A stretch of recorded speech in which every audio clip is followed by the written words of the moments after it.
iteka. Mbese ni hehe ushaka kuzamara ubuzima bwawe bw'iteka ryose? Ni mu ijuru cyangwa ni muri Gehinomu? Tega amatwi ijambo ry'Imana ugezweho n'umukozi w'Imana Pasiteri Ntakende Sadoki kuva ku wa mbere kugeza ku wa gatandatu kuva saa 11:45 za mu gitondo. Calvary ni wowe Yesu yashenjaguriwe.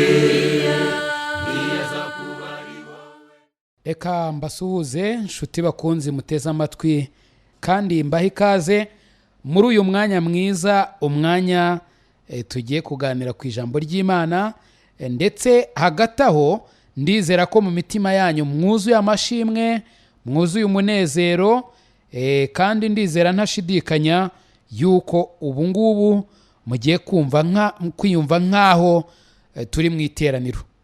Rero sinabura kubabwira ko nanjye nshima Imana kwinyujuje umunezero.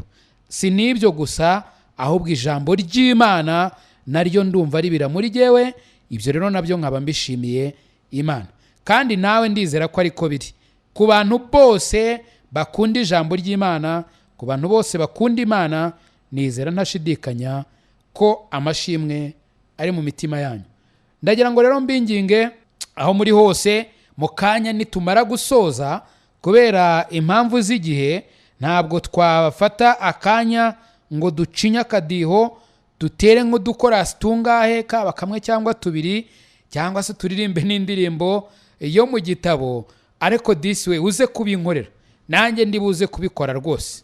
Nushaka uze kuririmba uti ndashima umusaraba, ndashima yamvanziza, ariko cyane cyane ndashima umwami Yesu, n'utundi twinshi cyane, maze ukomeze unezererwe mu mwami wacu. Byahishuwe igice cya mbere umurongo waho wa 3.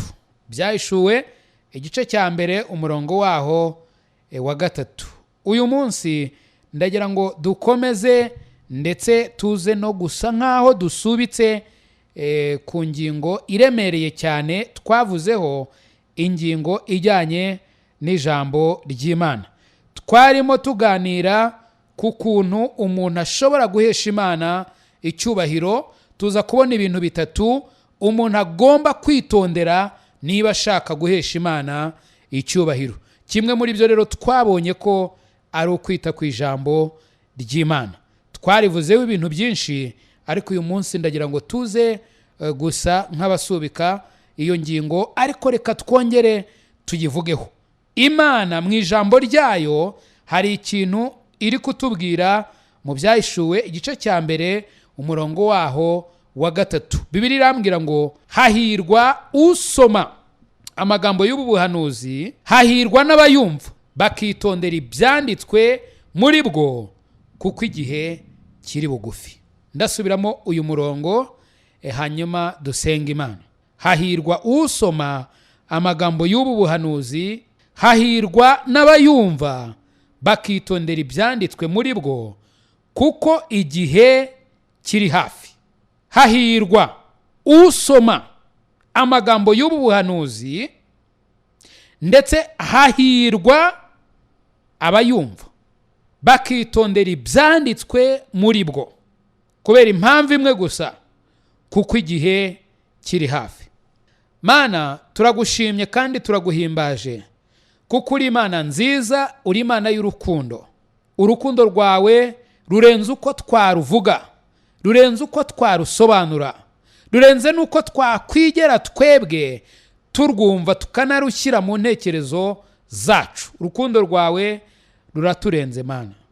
Ari nayo mpamvu mu rukundo rwawe ari namwo havuye ijambo ryawe, maze ukariduha kugira ngo ijambo ryawe ritubere umucyo wo kutumurikira. None Mana, uravuze ngo hahirwa usoma kandi hahirwa uwumva amagambo y'ubuhanuzi buri mu ijambo ryawe, kubera ko igihe kiri hafi. Icyampa uko kuri kukaba mu mitima yacu, ukaduteramo gusoma ijambo ryawe, ukadushyiramo amatwi yumva kandi akumvira ijambo ryawe, kuko igihe kiri hafi.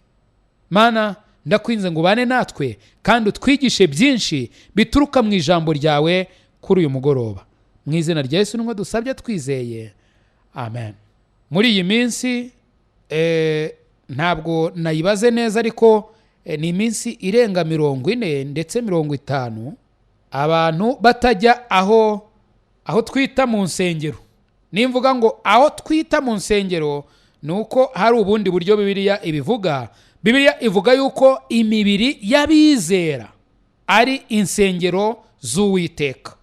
Hari izindi rero twebwe twita insengero, izo ni iz'amatafari, zaba izo twubatse cyangwa twasanze abatubanjirije barubatse, izo nazo twebwe nk'abantu tuzita insengero. Ariko ubundi ni inzu zubatswe n'abantu, ariko nyine zigateranirwamo n'abantu barimo gusenga.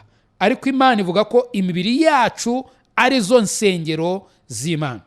Rero kuba tutajyayo ni ikintu kidasanzwe, ariko kandi nubwo ari ikintu kidasanzwe, ni ikintu gikwiriye kutwigisha ubusabane bwacu n'Imana, ukugendana n'Imana kwacu, buri muntu wese ku giti cye atarebye kuri mugenzi we.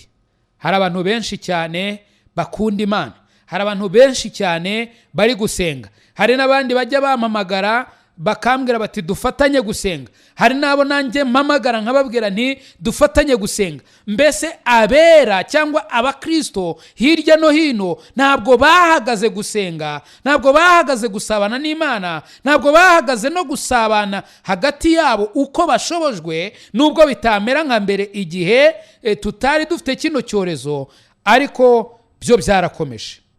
Ikibazo rero ngira ngo nkubaze ni iki ngiki: mbese ijambo ry'Imana uritekerezaho bingana iki?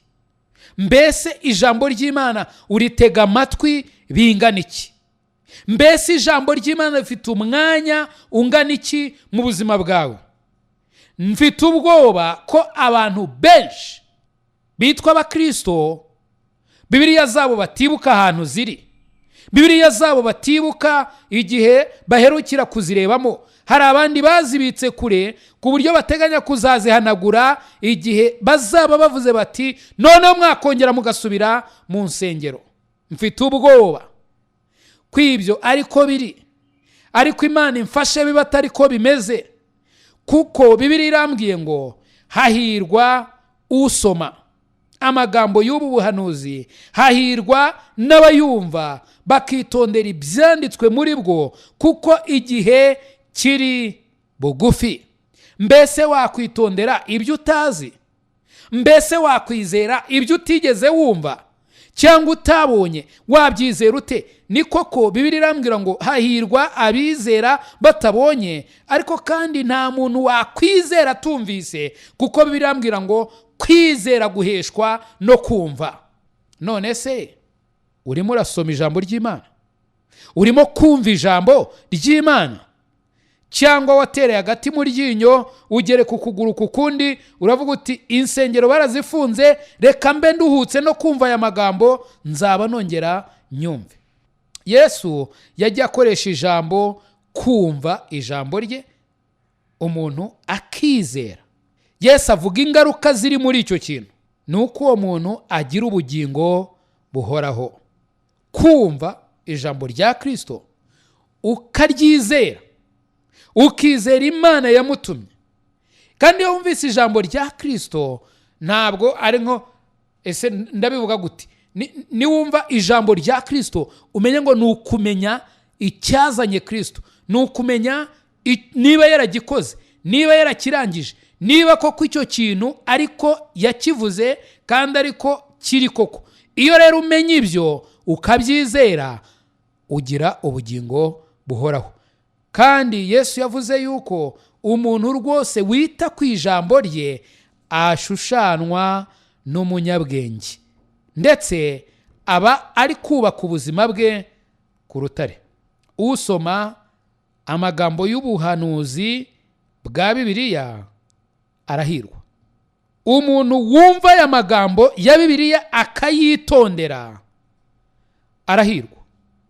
Intumwa Pawulo yarigishije arabwiriza, arahugura mu matorero menshi, ndetse nawe ubwe yatangiye amatorero menshi. Hari igihe rero yashimiraga amatorero ibintu bigiye bitandukanye. Hari abo yashimiraga kwizera kwabo, hari abo yashimiraga umuhati wabo, hari abo yashimiraga urukundo rwabo, hari abo yashimiraga ibintu byinshi bigiye bitandukanye. Ariko hari n'abo yagayaga, abagaye ku kuba baragenze uko bidakwiriye abana b'Imana, baragenze ibidahura n'ijambo ry'Imana. Muri abo bantu yashimye hari itorero tugiye gusoma mu Byakozwe n'Intumwa igice cya 17 uhereye ku murongo wa 13 kugeza ku murongo uhereye ku murongo wa 11 ukageza kuri 13. Byakozwe n'Intumwa igice cyaho cya 17 umurongo waho wa 11 kugeza ku murongo waho wa 13. Bibiliya iratubwira ku itorero ry'Iberoya habaye iki?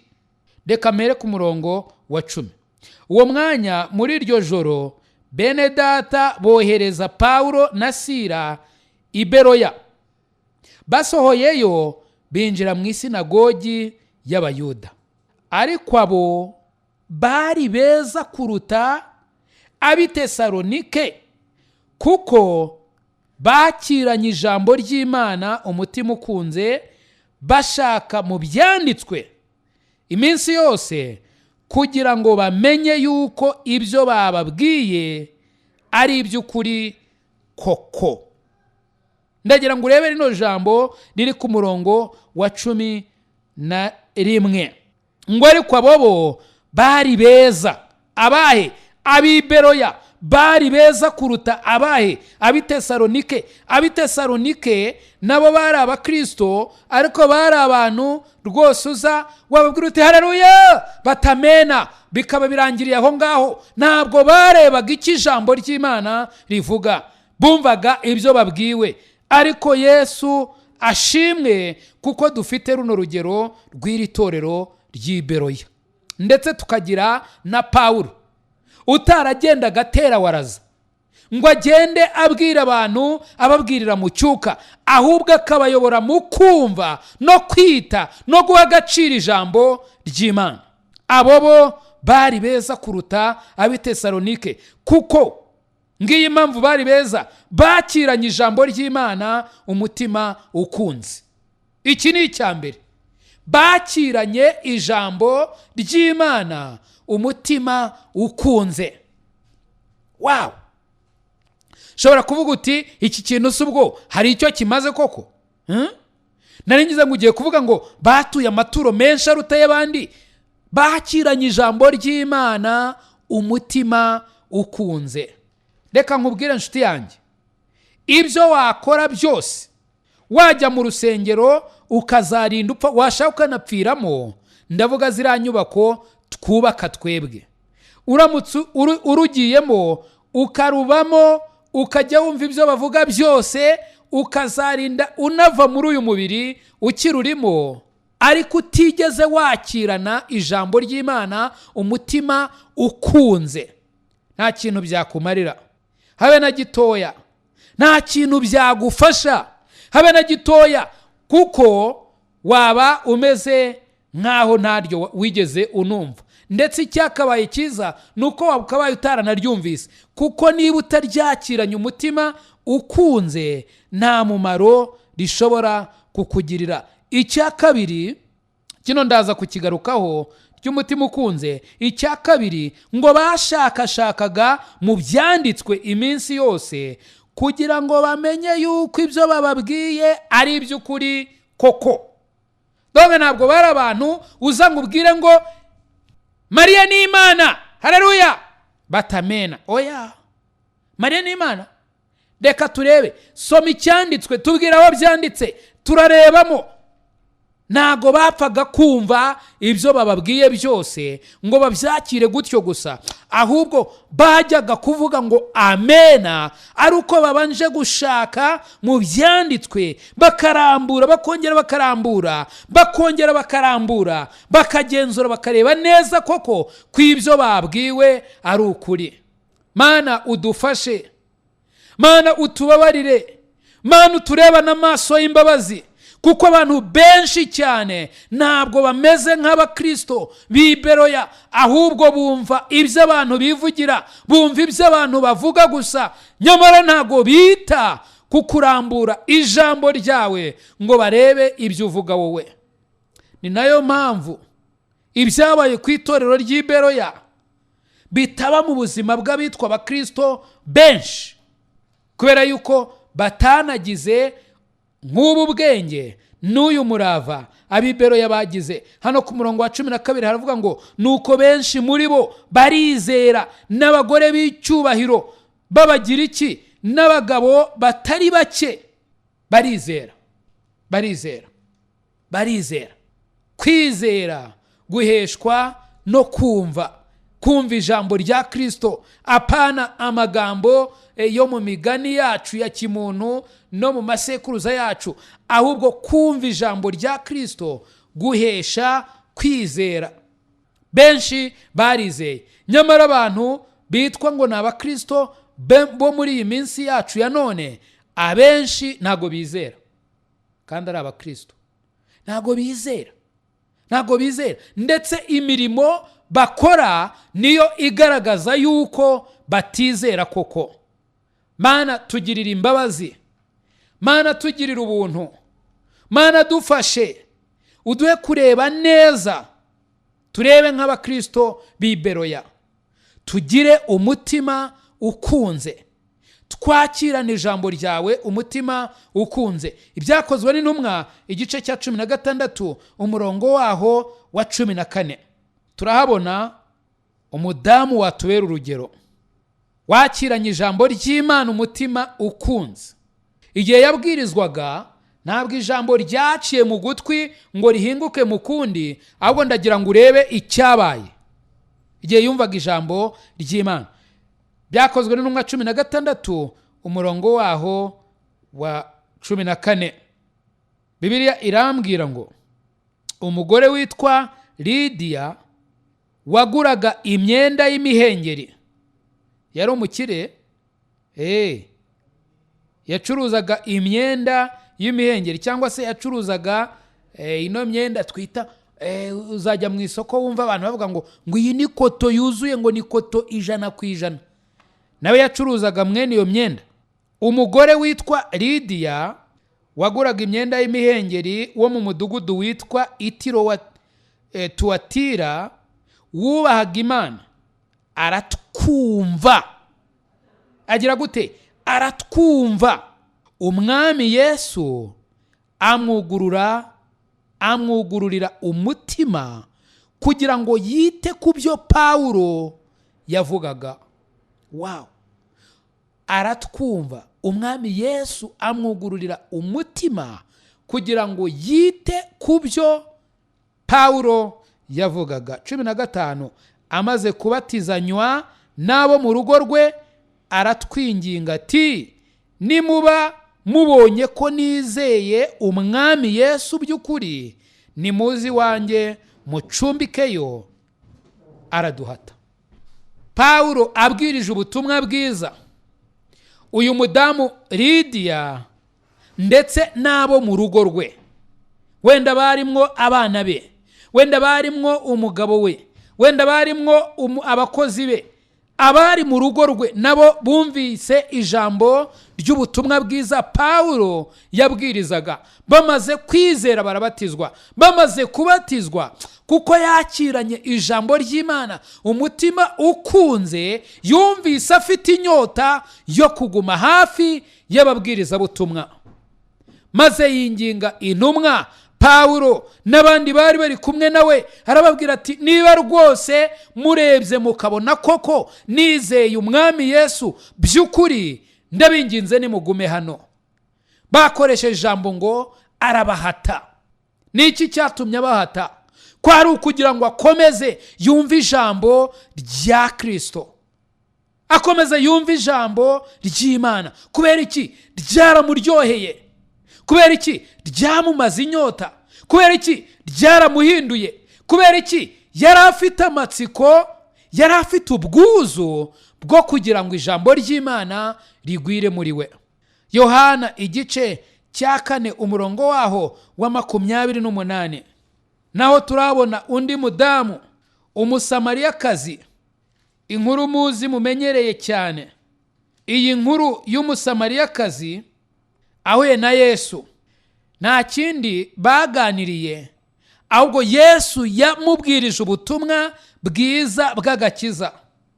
Iyo rero ugeze ku murongo wa 28 w'iki gice cya 4 cy'ubutumwa bwiza uko bwanditswe na Yohana, birambwira ngo nuko uwo mugore asiga ikibindi cye, aragenda ajya mu mudugudu, abwira abantu ati, nimuze murebe umuntu umbwiye ibyo nakoze byose, murebe ahari ko ari Kristo. Bava mu midugudu y'iwabo, baba mu mudugudu ngo baze aho ari. Uwo ninde? Ni Yesu. Ndagira ngo urebe ku murongo wa 40. Ariko tutaragera ku murongo wa 40, ibuka neza ko uyu mudamu yateze amatwi Yesu.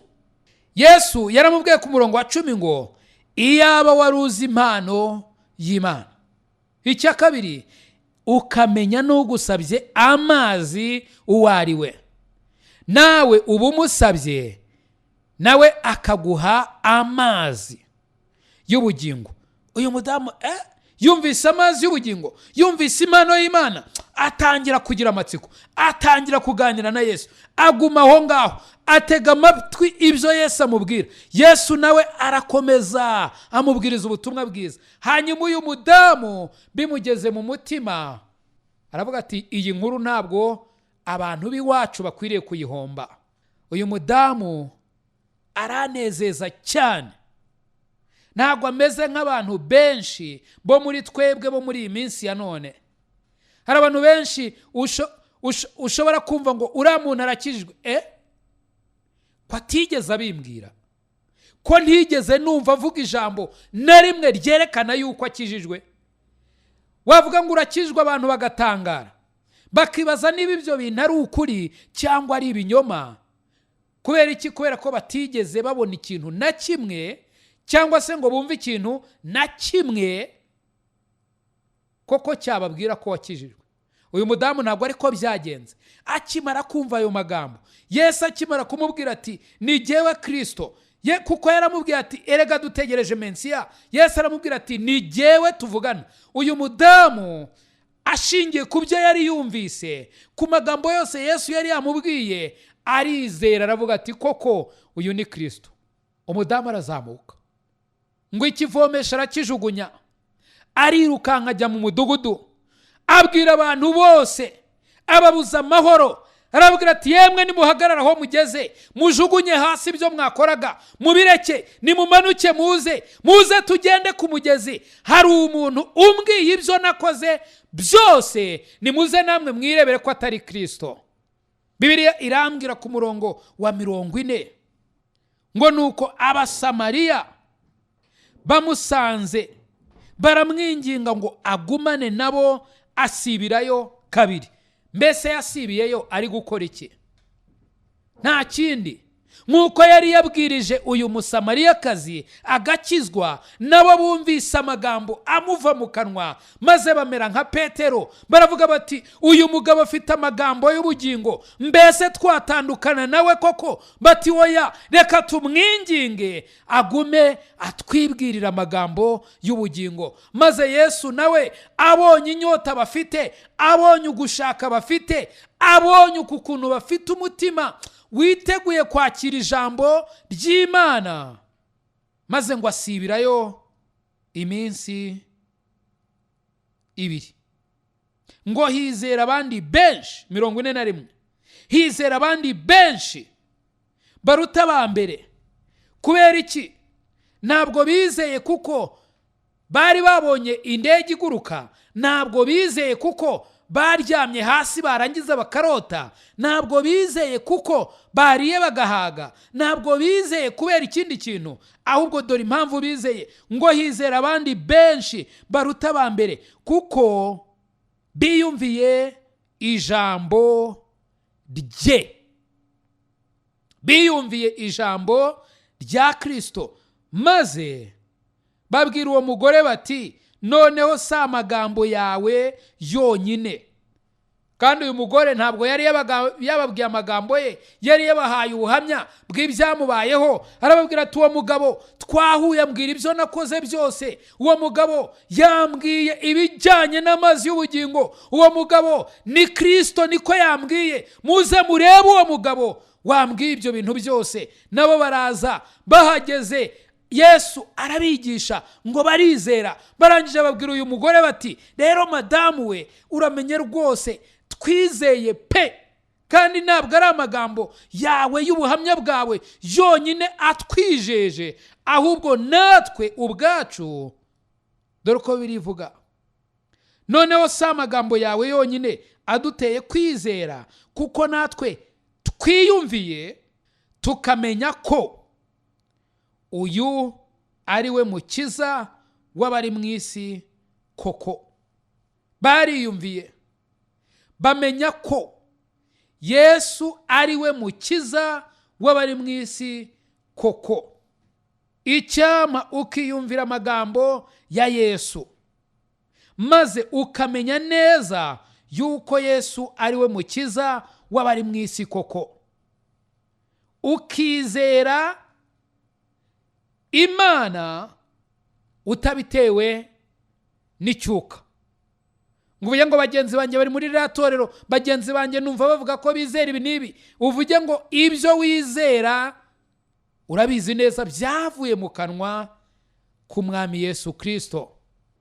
Hari itandukaniro iyo wumvise ijambo ry'Imana ufite umutima ukunze, bitandukanye n'igihe urimo wigendera ukumva ijambo ry'Imana barimo barivuga.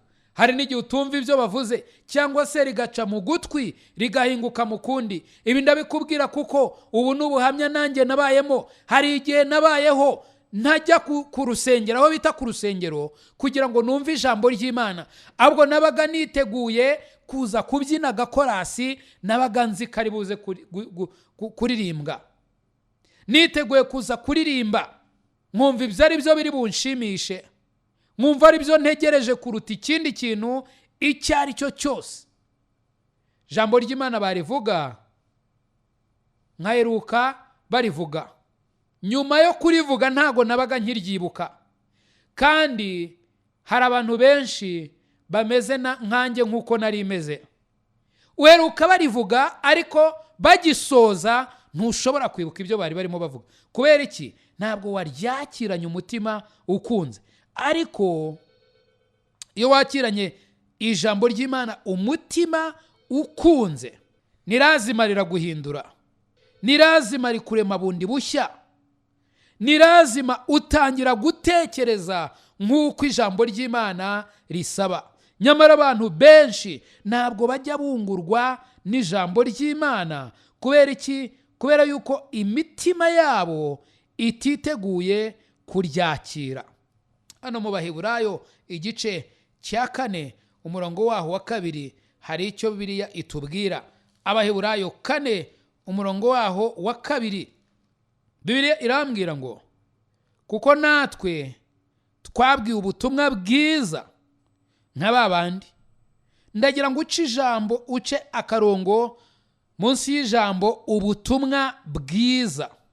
Kuko natwe twabwiye ubutumwa bwiza nk'ababandi, nyamara ijambo bumvise ntiryabagiriye umumaro, kuko abaryumvise bataryakiranye umutima wizeye.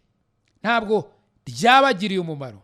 Kubera iki? Kuko bataryakiranye umutima wizeye. Hari abantu benshi cyane bavukira ahantu mu rugo rurimo Bibiliya, ndetse batangiye gukura no kugwiza ubwenge n'imbaraga, batangira kujya ahantu havugirwaga ijambo ry'Imana, hasomerwaga Bibiliya. Ariko ibyo bumvise byose ntabwo byigeze bibagirira umumaro, kuko batabyakiranye umutima wizeye. umutima witeguye cyangwa se umutima ukunze, buriya ni nawo mutima wizeye, kuko umutima ukunze ni umutima ufite inyota yo kumva. Ufite inyota yo kumva. Mbese wigeze usuka amazi mu butaka bukakaye cyangwa se mu mucanga? Ni iki kiba? Ubutaka burayamira. Kubera iki? Bwari bukakaye, bwari buyakeneye. Natwe twari dukwiriye kuba gutyo, ariko ntitugume gutyo, ahubwo ijambo ry'Imana ryamara kutugeramo, kubera yuko twarishakaga, kubera yuko twari twiteguye kuryumva no kuryakira, iryo jambo ry'Imana rikaduhindura, maze tukaba ubutaka bwiza, bwa bundi bwera imbuto. Ubutumwa bwiza bumvise ntibwabagiriye umumaro, ntacyo bwabamariye, kuko batabwakiranye umutima wizeye. Ubutumwa bwiza, iri jambo ndarikunda cyane. Nkunda ijambo ubutumwa bwiza bw'agakiza. Kubera iki? Ijambo ubutumwa bwiza bw'agakiza, Pawulo yaravuze mu Baroma igice cyaho cya mbere umurongo wa 16, ngo erega ubutumwa bwiza ntibunkoza isoni. Kubera iki? Kuko ari imbaraga y'Imana ihesha uwizera wese gukizwa, kandi nta tandukaniro. Baba abayuda cyangwa bagira iki, baba bakene cyangwa bakire, baba bakomeye n'aboroheje, ijambo ry'Imana, ubutumwa bwiza bw'agakiza, n'imbaraga y'Imana ihesha buri wese gukizwa. Ese kubera iki Yesu yanzwe n'abanyamadini? Kubera iki yanzwe n'abatambyi, akangwa n'abafarisayo n'abasadukayo, akangwa n'abakuru b'itorero ba kiragiye? Kubera iki yanzwe? None se kubera iki intumwa n'abigishwa ba Yesu batotejwe, bakicwa ku iherezo? Ngira ngo muribuka ukuntu barangije ubuzima bwabo, bagiye bicwa impfu zikabije cyane kuba mbi. Hari abakatishijwe inkerezo, Yohana bamukaranze mu mavuta, Stefano bamuteye amabuye arinda apfa, Pawulo yagiye muri gereza inshuro nyinshi cyane. Ndagira ngo nkubwire ngo abizera bo mu gihe cya mbere baratotejwe, bararenganywa, ndetse ku iherezo baricwa. Kubera iki? Ibaze, kubera iki? Ntabwo bari abajura, ntabwo batukaga Imana, ahubwo barenganirijwe ubutumwa bwiza, bahowe ubutumwa bwiza. Bwa butumwa Yesu yabwirizaga, Pawulo nibwo yabwirizaga, Petero nibwo yabwirizaga, Yohana nibwo yabwirizaga, Stefano nibwo yabwirizaga, intumwa n'abigishwa bose nibwo babwirizaga, kandi bose ni nabwo bazize. Yesu Kristo yabwiraga abantu yuko ari we mutsima w'ubugingo, yabwiraga abantu yuko umwizera atarimbuka ahubwo ahabwa ubugingo buhoraho, yabwiraga abantu yuko ari Imana, yabwiraga abantu inzira y'agakiza. Icyo nicyo bamwangiraga. Yohana 3:14 yabwiye umugabo witwa Nikodemu wigishaga amategeko, ndatekereza ko yari umukuru mu bakuru b'itorero, aramubwira ngo nk'uko Mose yamanitse inzoka mu butayu yararimwe amubwira ku kubambwa kwe, niko n'umwana w'umuntu akwiriye kumanikwa, kugira ngo uwizera urupfu. Mana yacu ishimwe cyane. Yesu yabwirije urupfu, guhambwa no kuzuka kwe, ko ubyizera atarimbuka ahubwo ahabwa ubugingo buhoraho. Yohana 5 umurongo wa 24, Yesu yaravuze ngo nukuri ndababwira yuko uwumva ijambo ryanjye, donc uwumva ibyanjye, maze akizera uwantumye, aba afite ubugingo buhoraho, kandi ntazacirwaho iteka, ahubwo abavuye mu rupfu ageze mu bugingo. Yohana igice cya 10:27 yaravuze ngo intama zanjye ndazizi kandi nazo zirankurikira, zumva ijwi ryanjye. 28 nziha ubugingo buhoraho kandi ntizizarimbuka na hato iteka ryose, nta wabasha kuzivubunura mu kiganza cyanjye.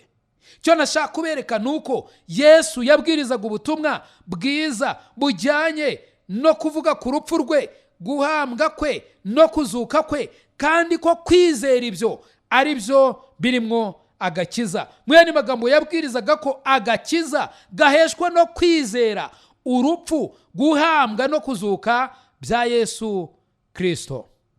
Byakozwe n'intumwa 2:15 ndetse no gukomeza. Petero yararimwe abwiriza ku munsi wa Pantekote. Yabwirije iki? Yabwirije ibijyanye n'urupfu, guhambwa no kuzuka kwa Yesu Kristo. Yabwirije ubumana bwa Yesu Kristo. Dore amagambo yababwirijemo, yavuze amagambo menshi, ariko ageze hano ku murongo waho.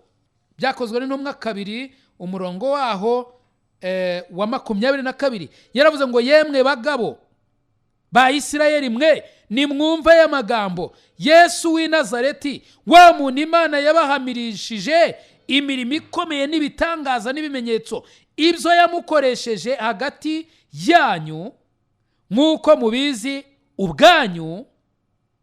Uwo muntu amaze gutangwa nk'uko Imana yabigambiriye, ibimenye bitari byaba, mwamubambishije amaboko y'abagome muramwica. Yarabambwe arapfa. 24 ariko Imana yaramuzuye, ibohoye umubabaro uterwa n'urupfu, kuko bitashobotse ko akomezwa narwo. Yesu yarazutse. Ahangaha abizera abakijijwe baravuga ngo haleluya, kuko Yesu kuba yarazutse nuko yatuzaniye intsinzi. Mana yacu ishimwe cyane. Urupfu ni kuzimu ntacyo bigitwaye abari muri Kristo Yesu, kuko Bibiliya irambwira ngo umuntu wese uri muri Kristo Yesu nta teka azacirwaho, ndetse nk'uko Yesu yabyivugiye muri Yohana 5:24 yavuze yuko umwizera adacirwaho iteka, ntazarimbuka, ahubwo abavuye mu rupfu ageze mu bugingo. Petero yabwirije urupfu, guhambwa no kuzuka bya Kristo. N'izindi ntumwa zose zabwirije ibingibi, zabwirije ibyo gupfa, guhambwa no kuzuka kwa Kristo. Kandi ibingibi nibyo zahowe n'abatambyi, nibyo zahowe n'abanyamadini, kuko abanyamadini bo muri kiriya gihe ntibashakaga ko abantu bamenya ko impano y'Imana ari ubugingo buhoraho. Ntibashakaga yuko abantu bamenya ko uwizeye Yesu Kristo akizwa. Bashakaga kubata abantu. Icyama uyu munsi wa none ukamenya neza icyo ijambo ry'Imana rivuga, kandi ukamenya neza yuko nutaryakirana umutima ukunze, nutaryakirana umutima wizeye, nta kintu rizakumarira. Urahirwa niba usoma ijambo ry'Imana, urahirwa niba witondera cyangwa se wizera iby'Imana ivuga, ukaba utizera ibyo abantu bavuga. Hari itorero riri mu byahishuwe Bibiliya ivugaho ry'Irawodokiya, mu byahishuwe igice cya 3 umurongo wa 14. Iri torero ngo ryari ryiyiziho ko rikize, niko ryabikekaga. Ariko Yesu aravuga ati rero watorero we, wongeye no kukuruka rwose, kuko urakaza uyazi, ntukonje ntunashyushye. Iyo aba wari ukonje cyangwa wari ubizi, uba ubonye uko wafatwa, ariko ntaho wafatwa kuko ntukonje ntubize. Kandi utekereza ko uri umukire, nyamara uri umutindi. Icyama ukaba utameze nk'iri torero, ngo utekereza ko uri umuntu w'igitangaza, nyamara nta kintu ufite, ijambo ry'Imana ritari muri wowe. Mana utugirire neza, udufashe muri iyi minsi nakwita nk'iyo gusuzumwa, ngo buri wese agaragare uko ahagaze imbere yawe, atari uguhagarara imbere y'abantu, kuko ubu ngubu nta naho tugiteranira, ahubwo buri muntu wese ku giti cye arimo kwerekana urukundo agukunda, arimo kwerekana ubukristo bwe aho bushingiye. Icyampa ukadufasha maze tukareba neza kandi tugasoma, tukizera, tukitondera ijambo ryawe, kuko igihe cyawe kiri hafi. Udufashe ntituzatungurwe, ahubwo Mana uzasange twiteguye.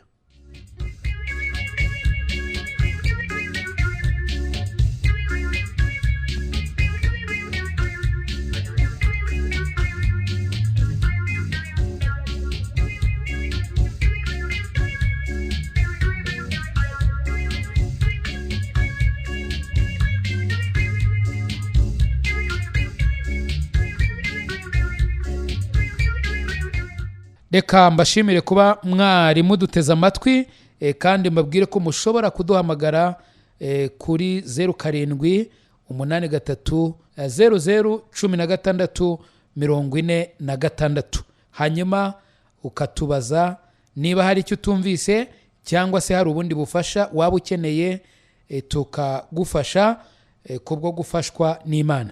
Imana ibahe umugisha. Rero reka mbifurize umugoroba mwiza. I Calvary ni wowe Yesu yashenjaguriwe. Nshuti mukundwa, mbese aho izina ryawe ryanditswe mu gitabo cy'ubugingo? Ese impanda ivuze Yesu agarutse nona, cyangwa uramutse uvuye mu mubiri, wizeye neza 100% ko wajya mu ijuru? Ndakwinginga ngo uyu munsi utekereze ku iherezo ryawe, maze ufate umwanzuro uruta iyindi. Imana iragukunda kandi Yesu aragutegereje. Ngwino, tebuka aguha agakiza, akuruhura umutwaro w'ubwoba, aguha amahoro, umunezero n'ibyiringiro byuzuye byo mu mutima. Ukeneye ubundi bufasha, waduhamagara kuri izi nimero: 0783001646. Imana iguha umugisha. Zakubari wowe munyabyaha gusuhari, ntibyari kubuza Yesu kuza hano kugupfira, niwaburira imbabazi.